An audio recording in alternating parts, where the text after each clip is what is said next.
आपका हमारे YouTube channel my app गुरु पर आज हम आपके लिए लेकर आए हैं यूपी पैट 2022 का मॉडल पेपर, जिसमें आपको history, geography, economy, polity, math, Hindi और करंट के भी क्वेश्चन मिलेंगे।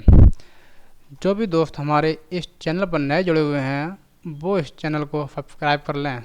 चलते हैं अपने पहले प्रश्न पर। हमारा पहला प्रश्न है, निम्नलिखित में कौन कौन जोड़ी गलत है।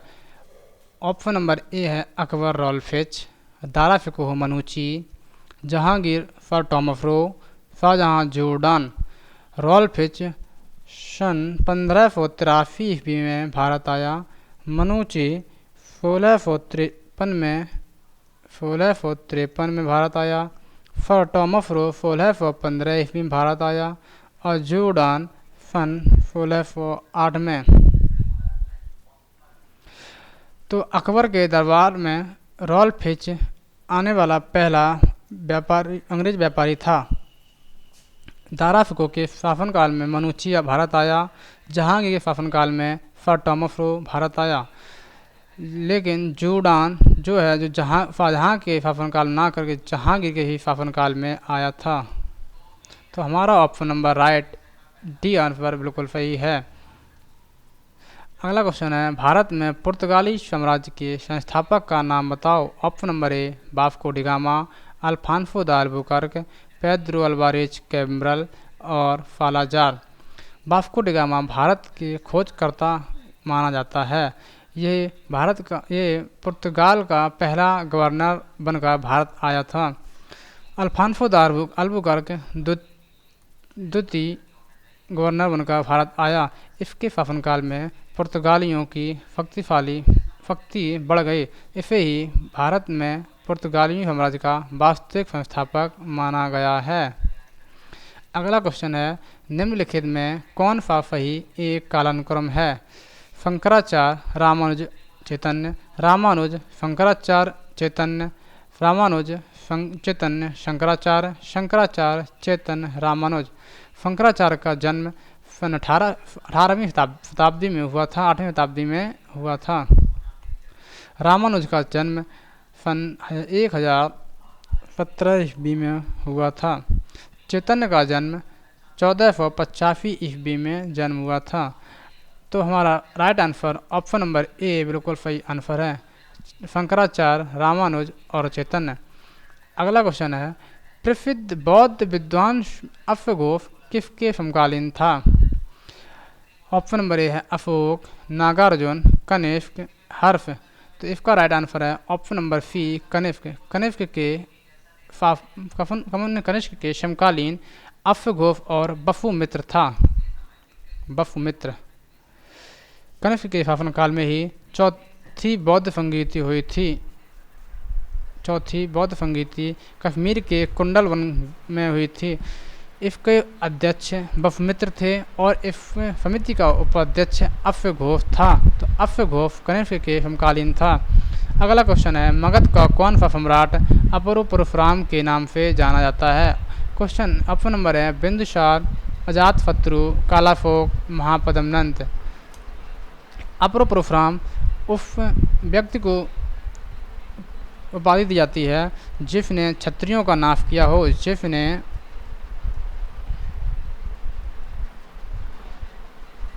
क्षत्रियों को नाश करने वाला।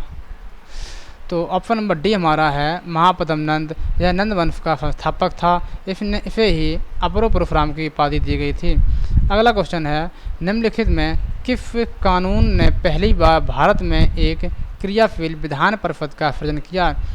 ऑप्शन है charter act 1793, charter act 1813, charter act 1853, charter act 1833।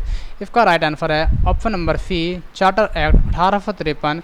इसके तहत ही भारत में पहली बार विधान परिषद का सृजन किया गया, जिसमें 12 सदस्य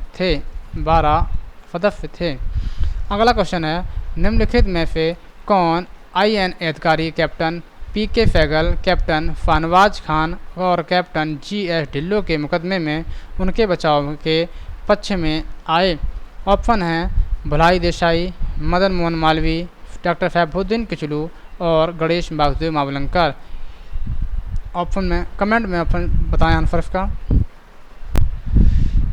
इस समिति के बचाव के पक्ष में डॉक्टर भूला भाई देसाई थे। यह मुकदमा आज़ाद हिंद फौज के सैनिकों को बचाव के पक्ष में चलाया गया था। अगला क्वेश्चन है, गांधी जी ने अंततः सविनय अवज्ञा आंदोलन का स्थगित कब किया? ऑप्शन है 1930, 1932, 1933, 1934। इसका राइट आंसर है ऑप्शन नंबर डी 1934। सविनय अवज्ञा आंदोलन का प्रारंभ 6 अप्रैल 1930 को नमक कानून के साथ ही हुआ और गांधी एवं समझौते के तहत इसे 1931 में बंद कर दिया गया, लेकिन द्वितीय गोलमेज सम्मेलन के बाद 1932 में इसे पुनः प्रारंभ किया और सन 1934 ईस्वी में स्थायी रूप से सविनय अवज्ञा आंदोलन को समाप्त कर दिया। अगला क्वेश्चन है, इंकलाब जिंदाबाद का नारा किससे संबद्ध है? ऑप्शन है चंद्रशेखर आज़ाद, राम प्रसाद बिस्मिल, भगत सिंह, लाला हरदयाल। इसका राइट आंसर है ऑप्शन नंबर सी भगत सिंह। भगत सिंह ने ही इंकलाब जिंदाबाद का नारा दिया था। अगला क्वेश्चन है, प्रारंभिक राष्ट्रीय आंदोलन के आधारभूत कमजोरी उसका संकीर्ण सामाजिक आधार था। इसका कारण है इसमें सम्मिलित होने वाले सामाजिक समूहों के संकीर्ण हितों के लिए लड़ता था। इसके आंसर हैं ऑप्शन है ए और आर दोनों सही हैं, आर एक ही सही स्पष्टीकरण है। ऑप्शन नंबर बी ए और आर दोनों सही हैं और आर ए का स्पष्टीकरण नहीं है। ए सही है परंतु आर गलत है, ए गलत है परंतु आर सही है। इसका राइट आंसर बताएं।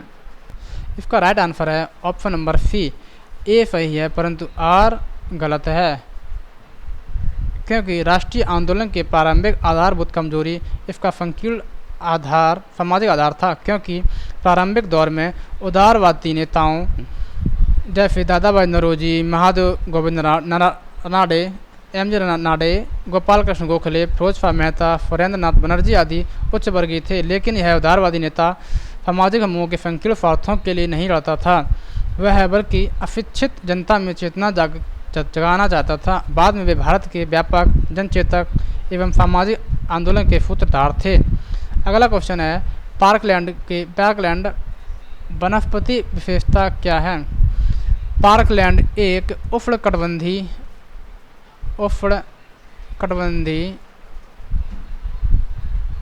घास का मैदान था। घास का मैदान है, घास का।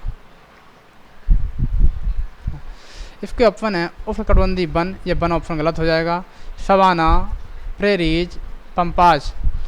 प्रेरी और पंपाज ये शीतोष्ण घास के मैदान हैं। प्रेरीज संयुक्त राज्य अमेरिका में है, यूएसए में है। पंपाज अर्जेंटीना में है। पंपाज अर्जेंटीना का शीतोष्ण घास का मैदान है। सवाना एक उष्णकटिबंधीय घास का मैदान है। तो इसका right answer option number B है, जो पार्कलैंड, सवाना, कंपोज और लानोस ये 4 उष्णकटिबंधीय घास के मैदान हैं। अगला क्वेश्चन है, भूकंपों की तीव्रता किससे मापी जाती है?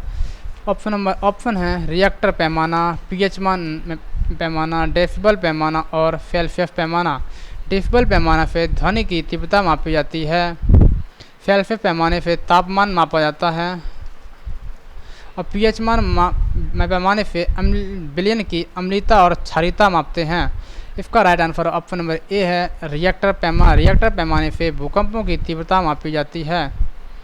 अगला क्वेश्चन है, सूची ए को सूची 2 से सम्मिलित करें। नीचे है सूची एल्यूमिनियम कंपनियां हैं, ये अवस्थित हैं। बाल्को जो है आपकी कोरबा में स्थापित है। हिंडाल्को आपकी रेणुकूट में स्थापित है। Indian aluminium company Hirakud Orissa में स्थापित है। नालको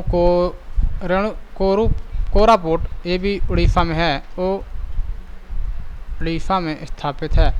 पहले ए का 2, बी का 4, ए का 2, बी का 4। ऑप्शन नंबर बी हमारा बिल्कुल राइट आंसर है।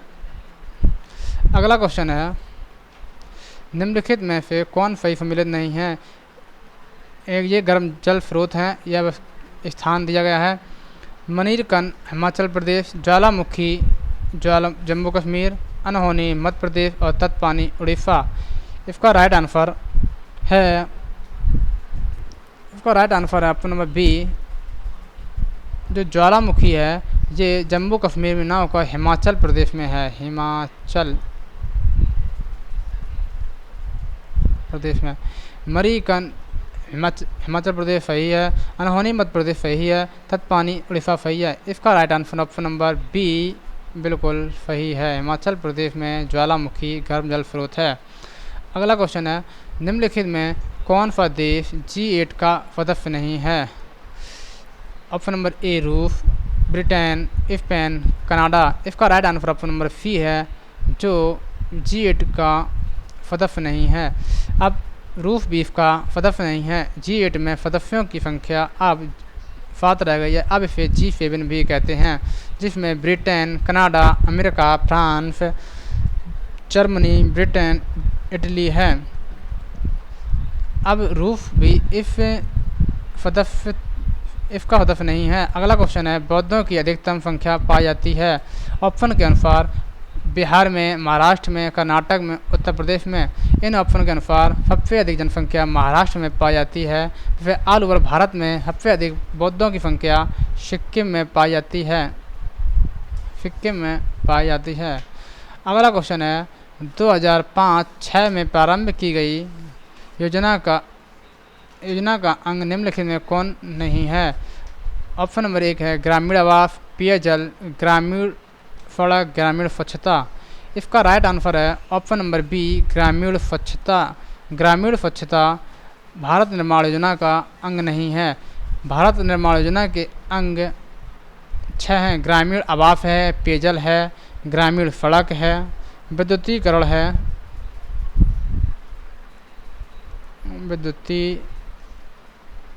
है, जलापूर्ति है और दूरसंचार है।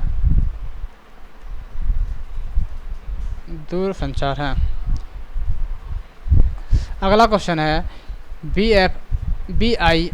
BIFR संबंधित है रुग्ण औद्योगिक इकाइयों के पुनर्निर्माण से, स्टॉक एक्सचेंज की क्रियाओं के नियंत्रण से, खाद्य नियंत्रण से, विदेशी व्यापार नियंत्रण से। इसका राइट आंसर है ऑप्शन नंबर ए, रुग्ण औद्योगिक इकाइयों के पुनर्निर्माण से। BIFR एक औद्योगिक वित्तीय पुनर्निर्माण बोर्ड की स्थापना, इसकी स्थापना सन 1987 ईस्वी में की गई थी। अगला क्वेश्चन है, आर्थिक नियोजन विषय किससे संबंधित है? संघ सूची से, राज्य सूची से, समवर्ती सूची से, किसी विशेष सूची में उल्लेखित नहीं है। इसका राइट आंसर है ऑप्शन नंबर सी, समवर्ती सूची से। समवर्ती सूची से इस आर्थिक नियोजन के अनुसार ही योजना आयोग की स्थापना हुई थी। योजना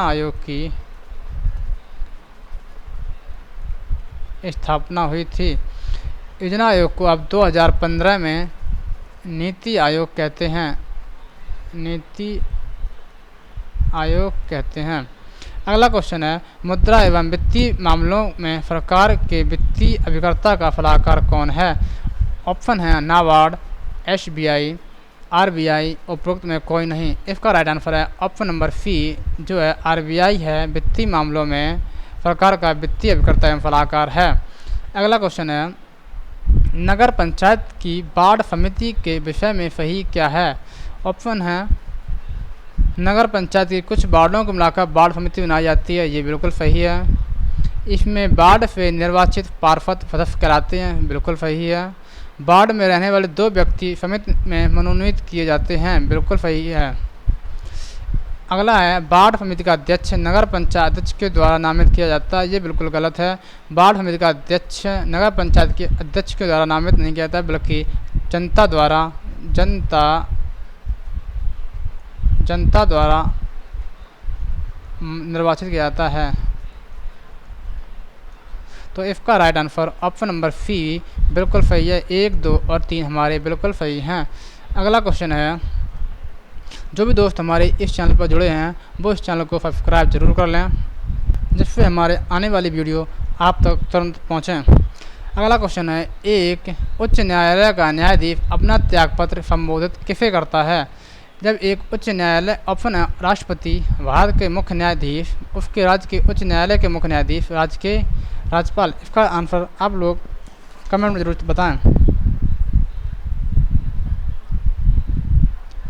इसका राइट आंसर है ऑप्शन नंबर ए, राष्ट्रपति। जब एक उच्च न्यायालय का न्यायाधीश में त्यागपत्र राष्ट्रपति को देता है। अगला क्वेश्चन है, लोकसभा और राज्यसभा में गणपूर्ति संख्या कितनी है?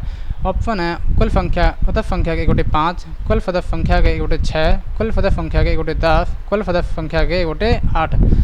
इसका right answer option number C है, एक कुल संख्या का 1/10 लोकसभा या राज्यसभा के गणपूर्ति संख्या कहलाती है। यह आर्टिकल 100(3) में दिया गया है। अगला क्वेश्चन है, निम्नलिखित में भारत के में मौलिक कर्तव्यों का मौलिक कर्तव्य कौन सा है? ऑप्शन है न्यायपालिका में कार्यपालिका का पृथक्करण करना, बच्चों के मुफ्त व अनिवार्य शिक्षा, छुआछूत की परंपरा को समाप्त करना, हमारी मिलीजुली संस्कृति की समृद्ध विरासत को संरक्षण करना व महत्व प्रदान करना। इसका right answer option number B हमारा बिल्कुल सही है। यह हमारे मौलिक कर्तव्य से लिया गया है। मौलिक कर्तव्यों को आर्टिकल 51 का में 42वें संविधान संशोधन के तहत 1976 में सरदार फड़ सिंह समिति की सिफारिश पर जोड़ा गया था। तो इसका right answer option number B बिल्कुल सही आंसर है। अगला क्वेश्चन है, भारतीय संविधान की 11वीं अनुसूची किससे संबंधित है? क्वेश्चन है पंचायती राज से, नगर पालिका से, केंद्र राज्य संबंधों से या इनमें से कोई नहीं। 11वीं अनुसूची 73वें संविधान संशोधन के तहत 73वें संविधान संशोधन के तहत 1992 में भाग 9 की 11वीं अनुसूची में जोड़ा है। 11वीं सूची में जोड़ा। 11वीं अनुसूची में कुल 29 विषय हैं। तो इसका राइट आंसर है ऑप्शन नंबर ए, पंचायती राज। 11वीं अनुसूची में पंचायती राज को जोड़ा गया है। 12वीं अनुसूची में नगर पालिकाओं को जोड़ा गया है। अगला क्वेश्चन है, निम्नलिखित में कौन सा वायु प्रदूषण का एक जैव सूचक है? कुछ ऑप्शन है फर्न, मनी प्लांट, लाइकेन, अमरवेल। इसका राइट आंसर है लाइकेन। लाइकेन वायु प्रदूषण का एक जैव सूचक है। जब FO2 की अधिक वृद्धि होती है तो यह समाप्त हो जाता है। FO2 की वृद्धि पर समाप्त हो जाता है। अगला क्वेश्चन है, लार निम्नलिखित में किसके पाचन में सहयोग करती है? ऑप्शन है स्टार्च, रेशे, प्रोटीन, वसा। लार ऑप्शन नंबर ए बिल्कुल राइट आंसर है। लार स्टार्च को पचाने में सहयोग करती है। अगला क्वेश्चन है, पृथ्वी की आयु का मापन निम्न में किस विधि द्वारा किया जाता है? कार्बन डेटिंग विधि, जैव तकनीकी विधि, जैव घड़ी विधि, यूरेनियम विधि। इसका राइट आंसर है ऑप्शन नंबर डी, यूरेनियम विधि द्वारा हम पृथ्वी की आयु का मापन करते हैं। जबकि कार्बन डेटिंग विधि के द्वारा पौधों की उम्र का पता लगाते हैं। पौधों की उम्र का पता करते हैं। इसका right answer D option number uranium विधि। अगला क्वेश्चन है, निम्नलिखित में किसके निर्माण में फिनॉल का प्रयोग किया जाता है? ऑप्शन है PVC के लिए, पॉलीस्टायरीन के लिए, नायलॉन के लिए, बेकेलाइट के लिए। इसका राइट आंसर है option number D, bakelite. Bakelite के लिए हम फिनॉल का उपयोग करते हैं। इसके द्वारा हम इलेक्ट्रॉनिक उपकरण जैसे इलेक्ट्रॉनिक उपकरण बनाते हैं, जैसे फ्रिज, प्लग, बाल्टी, कंघी आदि का निर्माण करते हैं। अगला क्वेश्चन है, आकाश नीला क्यों दिखाई देता है? ऑप्शन है प्रकाश के प्रकीर्णन के कारण, हवा के प्रकीर्णन के कारण, धूल के कणों के प्रकीर्णन के कारण, पानी के कणों के प्रकीर्णन के कारण। इसका राइट आंसर है option number A. Option number A है इसका राइट आंसर है प्रकाश के प्रकीर्णन के कारण। प्रकाश के प्रकीर्णन के कारण जब सूर्य का प्रकाश वायुमंडल से गुजरता है तो प्रकाश वायुमंडल में उपस्थित धूल कणों द्वारा विभिन्न दिशाओं में फैल जाता है। इसी प्रक्रिया को प्रकाश का प्रकीर्णन कहते हैं। और बैंगनी रंग का प्रकीर्णन सबसे अधिक होता है।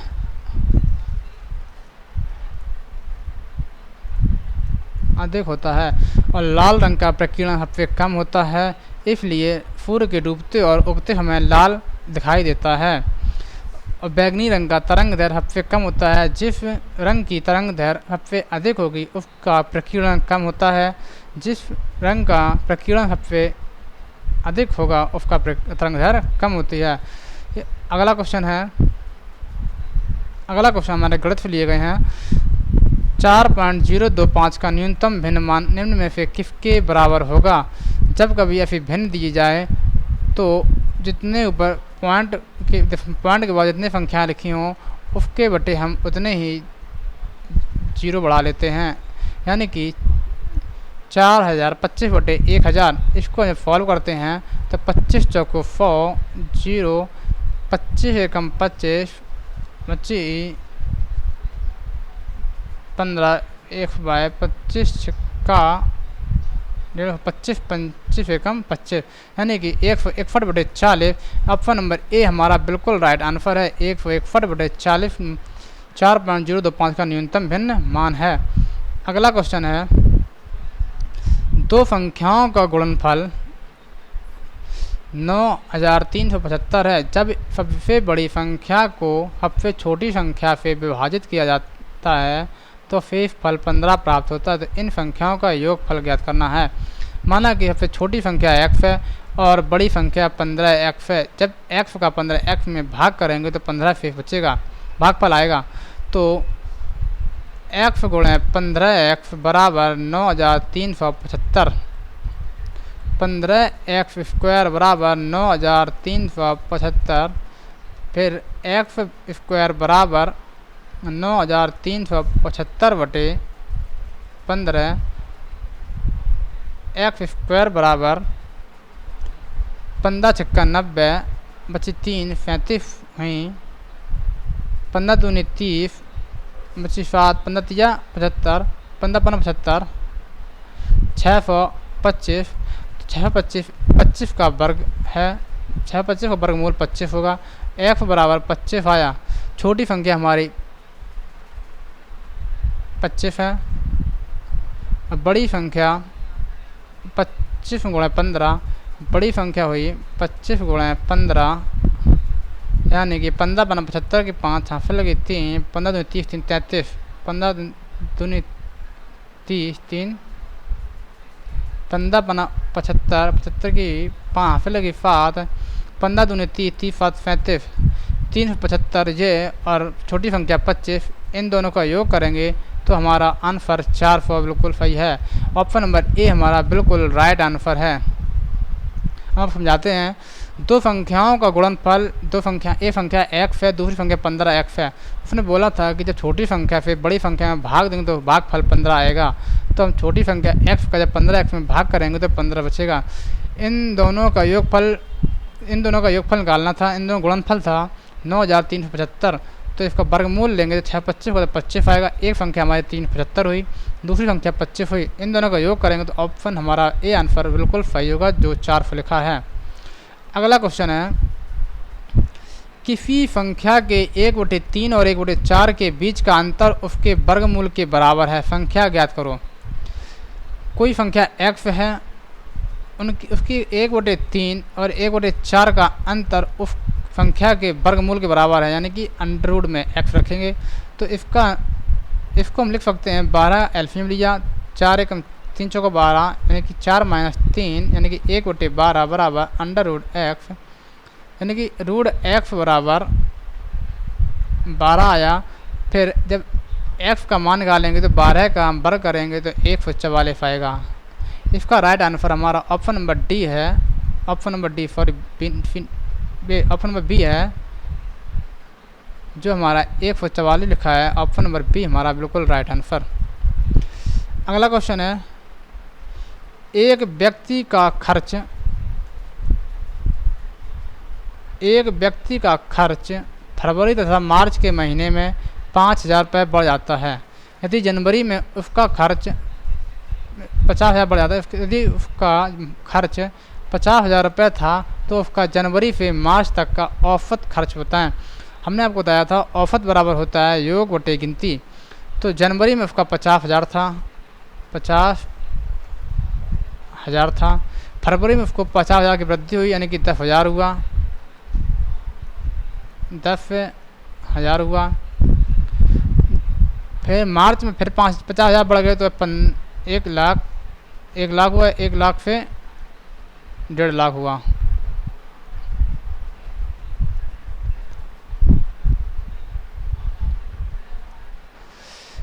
और औसत बराबर हमें बताया था, औसत बराबर होता है योग बटे गिनती। गिनती है 3, जब इसको जोड़ेंगे तो लगभग 15, 10, 25, 30 यानी कि 15, 10, 25, 30 यानी कि 3 लाख रुपए हुआ। 1, 2, 3, 4, 5 बटे 10, जब इसको काटेंगे तो इसका औसत होगा 1 लाख रुपए। तो हमारे ऑप्शन नंबर ए बिल्कुल राइट आंसर है। एक व्यक्ति का खर्च फरवरी तथा मार्च के महीने में 50,000 रुपये बढ़ गया है। यदि जनवरी में उसका खर्च 50,000 रुपये था, जनवरी में उसका खर्च 50,000 रुपये था, फरवरी में फिर 50,000 वृद्धि हुई, 1 लाख हुई। अब मार्च में फिर 50,000 की वृद्धि हुई तो 1.5 लाख रुपये हुई। इस औसत बराबर होता है पदों की योग बटे संख्या, 3 लाख बटे 3, तो फिर उसका औसत निकला हमारा 1 लाख, जो हमारा ऑप्शन नंबर ए बिल्कुल सही है। अगला क्वेश्चन है, किसी मिश्र धातु में 15% चांदी है। तो हमारा कोई एक मिश्र धातु है 100% का होगा, उसमें 15% हमारी चांदी है, 85% अदर वस्तु है। फिर उसने कहा कि मिश्र धातु के किसी भार में यदि 51 ग्राम चांदी है, इसका कुल भार निकालना है,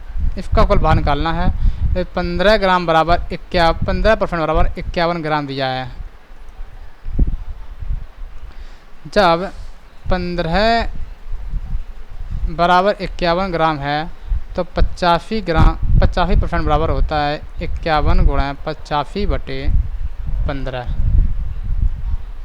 इसे काट लेते हैं, 5 या 15, 5 एकम 5, 5 सत्ते 35, 3 एकम 3, 17 या 51, यानी कि 85% बराबर 17 गुणा 17 करेंगे तो 289 हमारा ऑप्शन नंबर सी बिल्कुल राइट आंसर आएगा। ऑप्शन नंबर डी है बिल्कुल राइट आंसर होगा, ऑप्शन नंबर डी 289 ग्राम। मिश्र धातु है आपकी 100% की परसेंट लेते हैं तो 100% लगाते हैं, तो 15% उसमें चांदी थी, बची हुई धातु 85% हुई। तो मिश्र धातु के किसी भार में जो ग्राम चांदी का भार था, ग्राम वजन था, वो 51 ग्राम था, तो चांदी का ग्राम वजन 51 ग्राम हुआ। तो दूसरी धातु की मात्रा कितनी हुई, तो दूसरी धातु की मात्रा 289 ग्राम हुई। और कुल धातु पूछता तो यहाँ पे 100 का गुणा करते। अगला क्वेश्चन है, पृथ्वीराज रासो किस कवि की रचना है। ऑप्शन है फारंगधर, चंद्रबरदाई, नरपति नाहल, जगनिक। इसका राइट आंसर है चंद्रबरदाई। चंद्रबरदाई आदिकाल के प्रसिद्ध महाकवि थे। इन्होंने पृथ्वीराज रासो लिखी थी। फारंगधर ने हमीर रासो,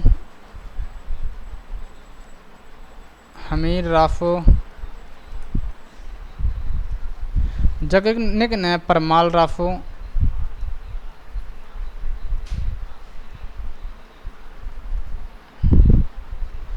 नरपति नाहल ने बीफल देवरासो।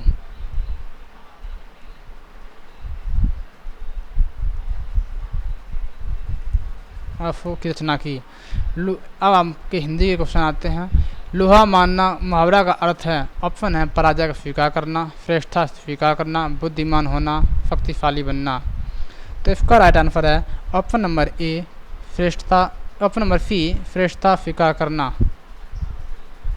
पराजय स्वीकार करना का होता है घुटने टेकना, घुटने टेक देना।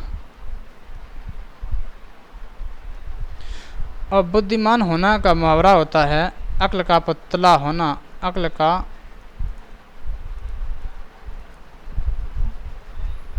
पुतला होना। अगला क्वेश्चन है निम्नलिखित प्रश्न में 4 विकल्प दिए गए हैं, उस विकल्प को चयन करें जो सही संधि उच्छेद वाला विकल्प है। धर्मात्मा का सही संधि उच्छेद क्या है? ऑप्शन है धर्म धनात्मा, धर्माधन तमा, धर्म धन आत्मा, धर्माधन तमा।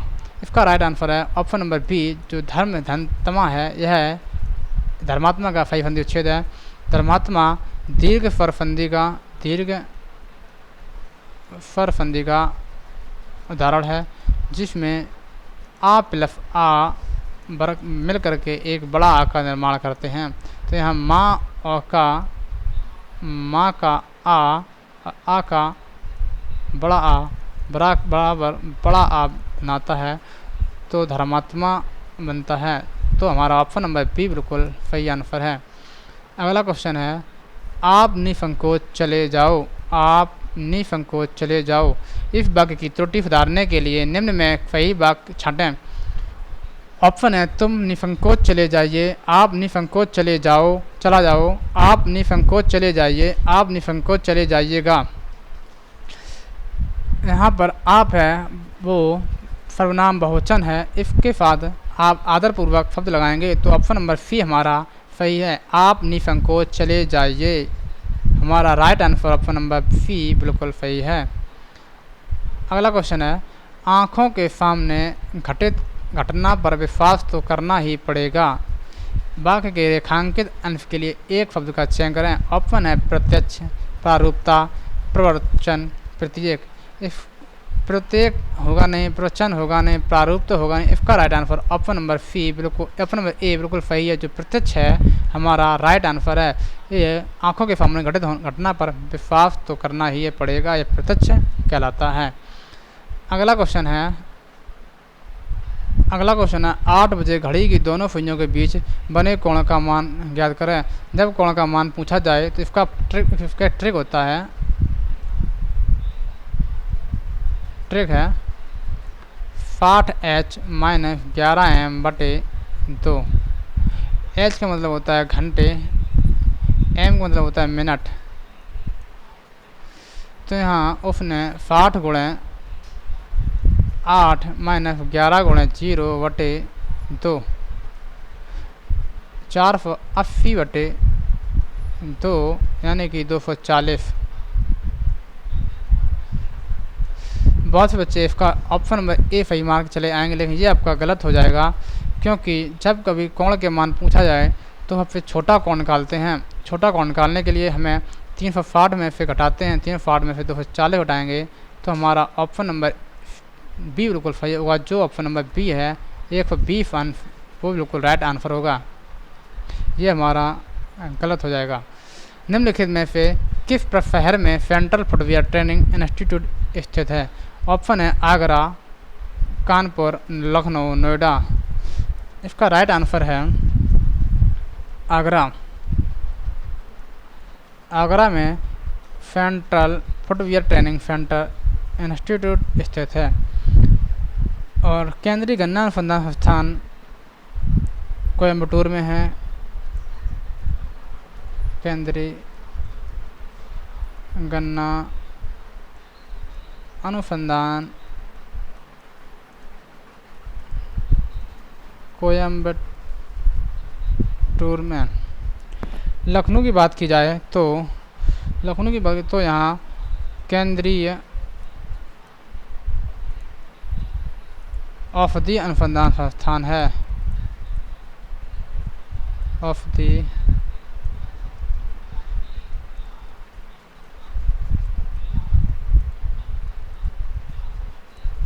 संस्थान। अगला क्वेश्चन है विश्व जनसंख्या दिवस कब मनाया जाता है? ऑप्शन है 21 जुलाई, 11 जुलाई, 27 जुलाई और 27 अगस्त। इसका राइट आंसर है ऑप्शन नंबर सी 11 जुलाई। 11 जुलाई को जनसंख्या दिवस मनाते हैं। अगला क्वेश्चन है भारत में नृत्य, नाटक और संगीत के विकास को बढ़ावा देने के लिए निम्नलिखित में कौन एकेडमी जिम्मेदार है? ऑप्शन है ललित कला एकेडमी, साहित्य एकेडमी, राष्ट्रीय नाटक स्कूल, संगीत एकेडमी। संगीत एकेडमी की स्थापना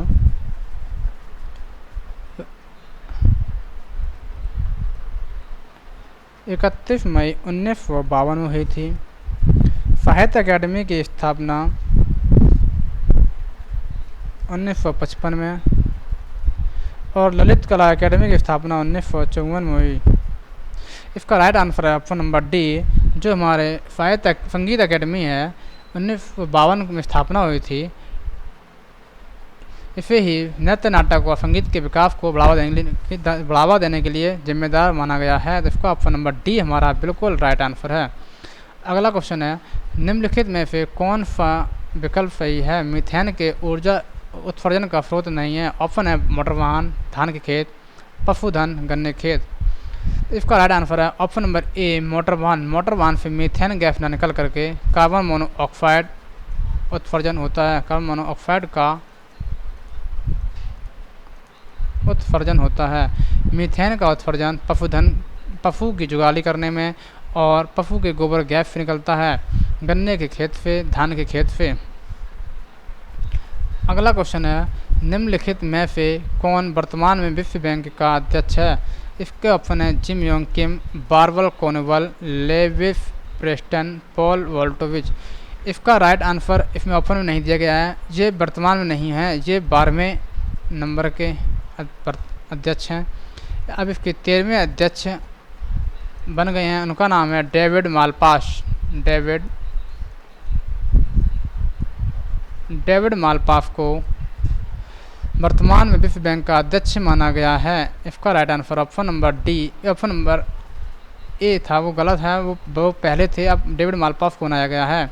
इसे अब करेक्शन कर लें। अगला क्वेश्चन है सौरमंडल की उत्पत्ति में संबंधित इनमें से कौन सा सिद्धांत सही मेल खाता है?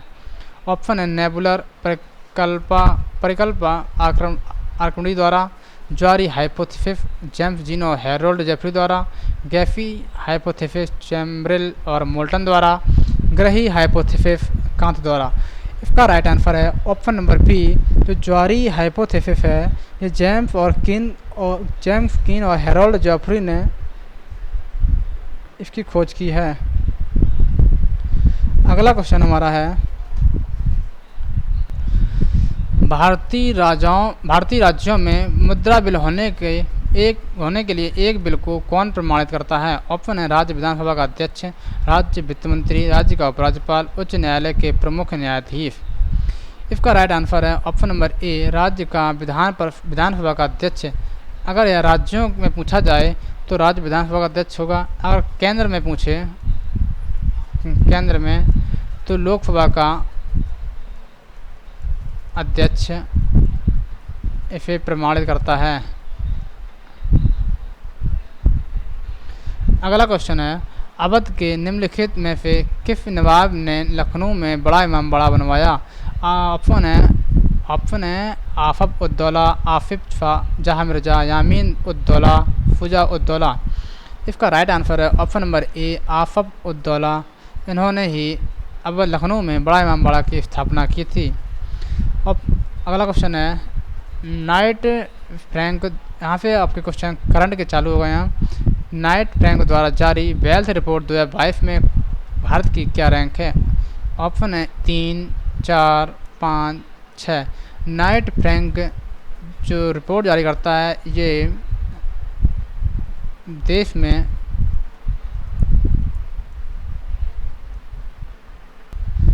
में अरबपतियों की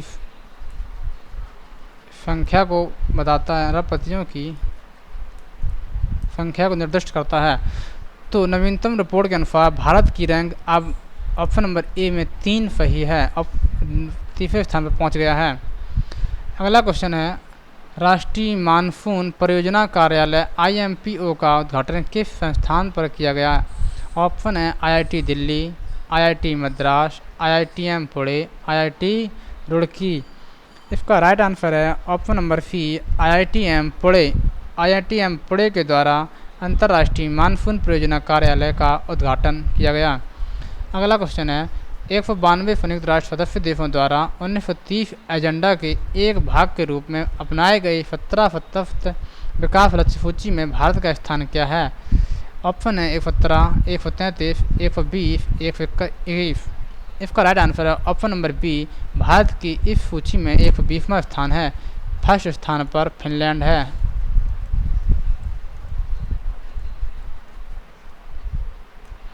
अगला क्वेश्चन है जेट एयरवेज के नए मुख्य कार्यकारी अधिकारी के रूप में किसे नियुक्त किया गया है? ऑप्शन है संजीव कुमार, अजय कुमार, विनोद कन्नन, अश्विनी लोहानी। इसका राइट आंसर है ऑप्शन नंबर ए, संजीव कपूर। संजीव कपूर को जेट एयरवेज के मुख्य कार्यकारी अधिकारी नियुक्त किए गए हैं। अगला प्रश्न है जीवन बीमा निगम LIC के मुख्य वित्त अधिकारी चीफ फाइनेंस ऑफिसर के रूप में किसे नियुक्त किया गया? ऑप्शन है विनय कुमार वर्मा, सुनील अग्रवाल, पंकज जैन, सुप्रिया बख्शी। इसका राइट आंसर है ऑप्शन नंबर बी, जो सुनील अग्रवाल हैं इन्हें LIC के CFO नियुक्त किए गए हैं। अगला क्वेश्चन है हाल ही में किस IIT द्वारा बायोडिग्रेडेबल नैनो पार्टिकल विकसित किया गया? ऑप्शन है IIT Delhi, IIT Bombay, IIT Kharagpur, IIT Kanpur. इसका राइट आंसर है option number D, IIT Kanpur के द्वारा ही IIT कानपुर उत्तर प्रदेश के द्वारा बायोडिग्रेडेबल नैनो पार्टिकल विकसित किया गया। अगला क्वेश्चन है निम्नलिखित में से कौन एयरलाइन सौर ईंधन का उपयोग करने वाली दुनिया की पहली एयरलाइन बन गई है? ऑप्शन है स्विस इंटरनेशनल एयरलाइन, सऊदी अरब एयरलाइंस, शंघाई एयरलाइंस, अमीरात एयरलाइंस। इसका राइट आंसर है ऑप्शन नंबर ए, ये हमारे करंट क्वेश्चन है बिल्कुल। ऑप्शन नंबर ए, स्विस इंटरनेशनल एयरलाइन यह सौर ऊर्जा से चलने वाली पहली एयरलाइन बन गई है। अगला क्वेश्चन है भारतीय एक्सा लाइफ इंश्योरेंस के ब्रांड एम्बेसडर के रूप में किसे नियुक्त किया गया है? ऑप्शन है करीना कपूर, कृति सेनन, विद्या बालन, सुष्मिता सेन। इसका राइट आंसर है option number B, Vidya Balan. Vidya Balan को भारतीय एक्सा लाइफ इंश्योरेंस के ब्रांड एम्बेसडर के रूप में नियुक्त किया गया है। अगला क्वेश्चन है डिजिटल बैंकिंग संचालन के लिए किस बैंक ने नितिन चुग को उप प्रबंध निदेशक नियुक्त किया? ऑप्शन है यूनियन बैंक ऑफ इंडिया, भारतीय state bank, HDFC bank, Kotak Mahindra bank. इसका राइट आंसर होगा ऑप्शन नंबर बी, जो भारतीय स्टेट बैंक है ये डिजिटल बैंकिंग संचालन के लिए नितिन चुग को उप प्रबंधन निदेशक नियुक्त कर चुका है। अगला क्वेश्चन है भारत का स्वदेशी ऑटोमेटिक ट्रेन प्रोटेक्शन का नाम क्या है? ऑप्शन है शक्ति, सुरक्षा, कवच, कांति। इसका राइट आंसर है ऑप्शन नंबर बी, कवच। कवच ऑटोमेटिक ट्रेन प्रोटेक्शन का नाम है। ये आपस में दो ट्रेनों के टकराव से होने से पहले ही अब स्वतः ब्रेक लग जाते हैं। अगला क्वेश्चन है दूरसंचार विवाद निपटान और अपीली न्यायाधिकरण के अध्यक्ष के रूप में किसे नियुक्त किया गया है? ऑप्शन है Ranjan Gogoi, UU Lalita, DN Patel, K Chandran. इसका right answer option number C, DN Patel. DN Patel Delhi के उच्च न्यायालय के मुख्य न्यायाधीश हैं। दिल्ली